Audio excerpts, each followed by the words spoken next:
역사적으로 생각을 했을 때 일본이요, 여러분. 일본이 왜 컸죠?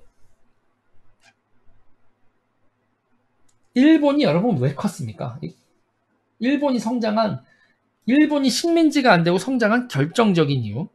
영국의 기본적인 19세기 전략 중에서 19세기 후반 전략 중에 하나 보세요. 여러분 나이팅게일 나왔던 그게 뭐죠, 여러분? 나이팅게일 크림 전쟁입니다. 크림 전쟁. 그렇죠? 여기가 크림 반도고 여기 크림 전쟁이고요. 그러니까 오스만 투르크가 족밥이고 러시아한테 밟혀도 그거를 러시아가 먹는 건 못 보겠다 이거죠. 그러니까 영국이요 전 세계 쫓아다니면서 러시아를 여러분 계속 막는다고. 영국이 러시아의 남진이나 이런 걸 우즈베키스탄 뭐 이런 카자흐스탄 이렇게 이쪽에서 계속 남는 거, 얘네들 남한을 계속 막는 게 그게 여러분 영국의 19세기 대전략 중에 핵심 중에 하나였다고요. 그리고 여러분 여기서 이제 발틱 함대가 러시아 발틱 함대가 흑해 함대였나요? 발틱 함대는 순간 헷갈리네.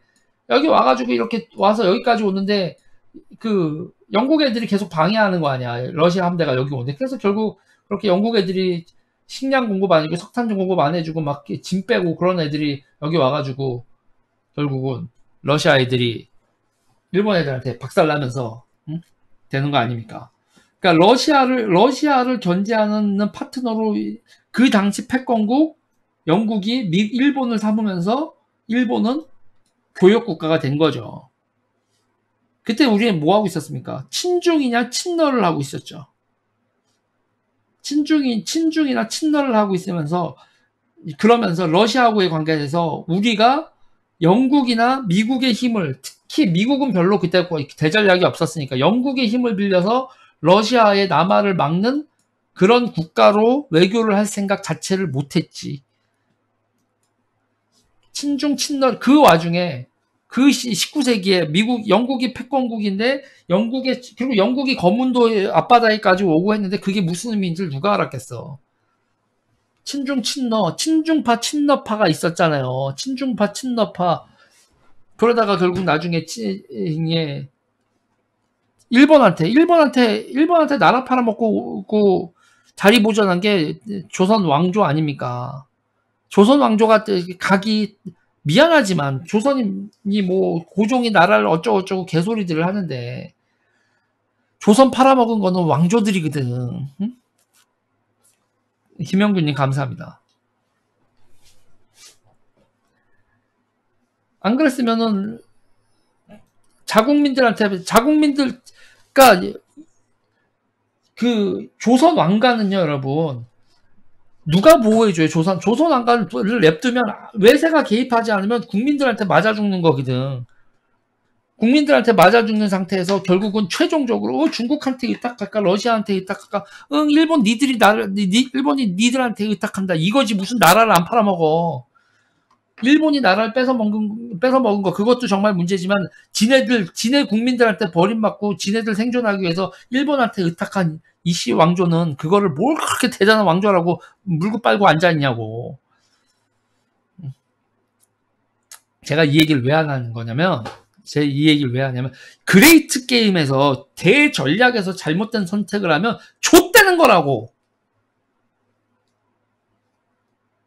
지금 이 나라를 둘러싸고 그레이트 게임이 벌어졌는데 우리가 왜 이렇게 중국한테 붙어먹는 이게 여러분 좌파 새끼들의 가장 큰 문제는 중국한테 붙어먹었다는 거예요. 정확히 말하면 중국 돈에 환장을 했다는 얘기지. 환장하겠다는 거야. 그리고 지금 이거 중국은 졌다니까 이 싸움을. 이 그레이트 게임에서 미국한테 이길 수가 없어. 졌어. 천하의 멍청한 새끼들. 그럼 우리나라가 지금 왜 이렇게 됐어요? 지금 우리가 이만큼 사는 거에서 우리가 근면하고 잘 사서 이 씨발 국뽕 지랄하지 마. 가장 근본적으로 미국한테 붙었기 때문에 이만큼 사는 거라고 라는 얘기를 하면 왜 이상한 놈을 취급을 하는지 모르겠는데 러시아 중국에 붙은 조선민주주의 인민공화국하고 미국 일본 쪽에 하고 같은 편을 먹은 대한민국에 이게 이 두 북한하고 남쪽의 운명을 가는 건지 뭐 우리가 뭐 경제 개발을 잘하고 여기는 경제 공부를 못해서 얘네들은 병신같이 살고 우리는 잘나서 잘나고 아, 두 민족 똑같은 민족이고 똑같은 비슷한 거고 교육 수준이고 이 둘의 운명을 가른 건 소련이냐 미국이냐가 이 둘의 운명을 가른 거야. 지금도 마찬가지입니다, 여러분. 대한민국이 이만큼 살 수 있었던 거 우리가 뭐 지정하기 위해서 전쟁 나고 위험한 여기가 프론티어기 때문에 우리를 경제 개발시키고 교육국가라고 무장을 시킨 결정적인 이유가 왜 이거냐고요. 여기가 프론티어이기 때문이지. 그런데 우리가 우리 라인 이쪽이 라인으로 탈래. 우리가 가깝고 아무래도 여기가 이 형들이 이렇게 될 것 같아. 미쳤어. 대가리가 빵꾸 나도 한참 빵꾸가 난 거지. 지금 여러분 대한민국 좌우 공산주의 뭐가 아니라 지금 대륙에 붙으려고 하는 세력이 대한민국이 집권당이고 지금 미쳤냐? 친미국가로 가야 되냐? 된다라고 선택을 한 게 지금 대한민국 보수예요. 지금 대한민국 보수와 진보와 좌를 제가 사회적 평등과 뭐 노동 문제나 기타 등은 무슨 거의 모든 의제에서 좌파적인 얘기를 하는 제가 지금 이 상태에서 나 대한민국 이상성 우파를 해야 우파로 분류되는 게 맞고 대한민국 우와 좌를 결정짓는 건 친미냐 아니냐, 친중이냐 친미냐냐 이런 얘기를 하는 게 지금 그만큼의 대전략적 격변기에 우리가 와 있다는 거죠. 지금 북한 어떻게 돼 있어요? 북한 어떻게 돼 있냐고요, 여러분. 정은이 지금 어떤 상태예요? 죽이진 않았을 거라고요. 죽이진 않았었고 권력에 복귀할 가능성도 있어. 왜냐면은 지금 북한의 이제 정은이한테서 권력을 위탁받은 건지 뺏은 건지 모르겠지만 걔네들이 지들끼리 권력이 싹 정리가 돼서 그러니까 여러분 간단하게 생각하면 무신정변도요, 여러분 지들끼리 죽이잖아. 무신정변 나와서도 서로 죽이다가 다시 공민왕 오고 이랬을 때 공민왕 그리고 죽이다가 원나라 들어오고 친원파가 됐다가 나중에 결국은 공민왕쯤 돼서 왕권이 다시 복귀가 되듯이 지금 여러분 북한에서도 정은이가 맛이 갔고 나머지 터뷸런스 상태지. 권력 투쟁이 안정화돼 있지 않는다고요. 갑자기 이병철 이런 애들이 나오더니 내가 이제는 수령님이야. 그게 김씨 일가 아니고서 수령님이 통하지 않을 나라니까 저기서는 무신정권하에 그런 허우될 뿐인 왕 그리고 삼국지에서 동탁과 조조가 옹립한 왕처럼 김씨들은 북한에서는 왕이 타이틀을 달고 있을 텐데 그게 얼마나 가겠어. 결국은 이 조선민주주의 인민공화국 내에서의 권력은 김씨 왕조는 끝난 거라고 이제 거의 사실상 이게 김씨 왕조가 김정은네 집안은 털렸다고. 그러면은 여기가 다시 김씨 중에서 영웅이 나와서 무슨 씨발 후한 나라 한번 망했다가 후한이 다시 성립됐듯이 후 조선민주주의 인민공화국을 뭐 한 소리가 됐든 누가 됐든 세우거나 아니면 김정은이 지들끼리 내분을 통한 걸 다시 제압하고 다시 평양에 오거나 기타 등등이지만 여기 지금 권력상황 터뷸런스라고. 북한이 터뷸런스면 여러분 제일 무서운 새끼들이 남쪽에서 제일 무서운 새끼들이 이 상황을 제일 두려워하는 새끼들이 누굴 것 같아요?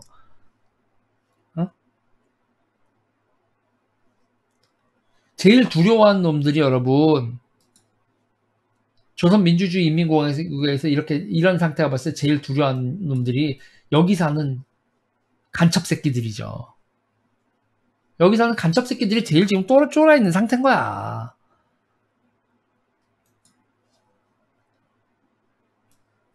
그러면 여러분 지금 상태에서요. 이런 상태에서 지금요. 좌파에서 벌어진 일 이렇게도 생각을 해봅시다.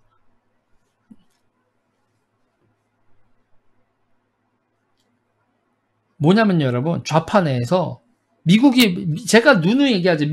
그래서 제가 그러잖아요. 슈타지 문건 얘기하잖아요. 슈타지 문건 까질 일이 대한민국에서 곧 발생한다고. 북한 쪽에서 위에 윗대가리 새끼들은 항상 이게 역사에서 발생했었던 패턴이라니까.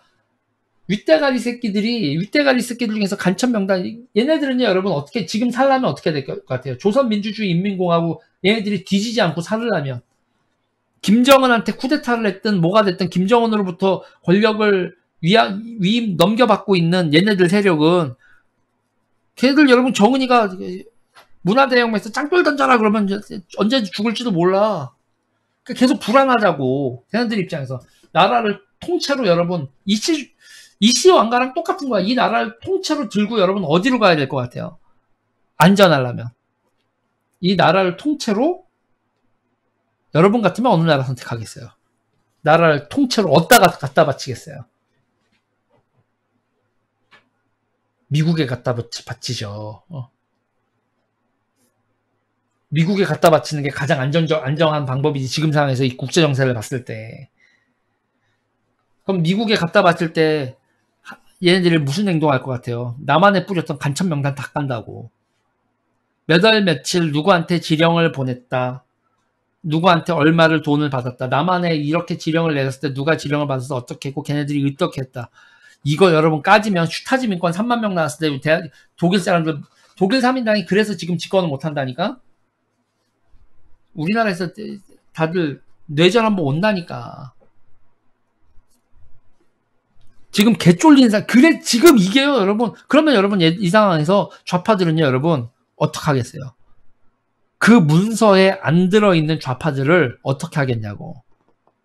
그 문서에 안 들어있는, 확실히 전향을 했거나, 확실히 전향 선언을 했거나, 저 문서가 하나도 그랬었는데요, 저는 전향했어요라고 확실히 전향 선언을 했거나, 이런 사람들을 어떻게 하겠냐고. 이런 사람들을 다 죽이지. 그러니까는 한마디로 말해서 간첩 아니면 뒤지는 거예요. 지금 대한민국 좌파에서 간첩 아닌 윗대가리들은 다 죽는 거예요. 나머지는 전부 다 입 다물고 눈치 봐야 돼, 보고 있는 거, 눈치 봐야 되는 거고. 지금 살벌한 판이라니까. 일촉즉발이에요. 일촉즉발. 지금 이런 판, 이게 지금 이 판 때 미국에서 대통령 선거, 트럼프 대통령 선거, 미국 대통령 선거가 끝나고 난 다음에 내지는 직전일 수 있어요. 지금 여러분, 저도 요새 좀 쉬고 있거든요. 방송 올라오는 것 좀 적게 올라오잖아요. 그리고 이제 영상 스튜디오 만들고 뭐 지금 하고 있고. 그러니까 한마디로 얘기하면 여러분, 한국 정치에 우리가 일생에 한 번 겪을까 말까한 터뷸런스가 닥치고 있다. 국내 정치가 아니라 전 세계 정치적으로. 북한이 막 대혼란에 빠지고 미국하고 중국하고 거의 한판 붙을 기세로 이 갈등이 치솟고 우리나라 기업들도 어떻게 하지 이런 일이 발생하고 난리 버거지가 난다. 복잡하지만 간단한 거예요. 반중 친미 국가로 가야 되는 겁니다. 지구더러 홍순목님 감사합니다. 반중 친미 국가로 가지 않으면 우리 뭐가지 작살 난다고 봐야 돼.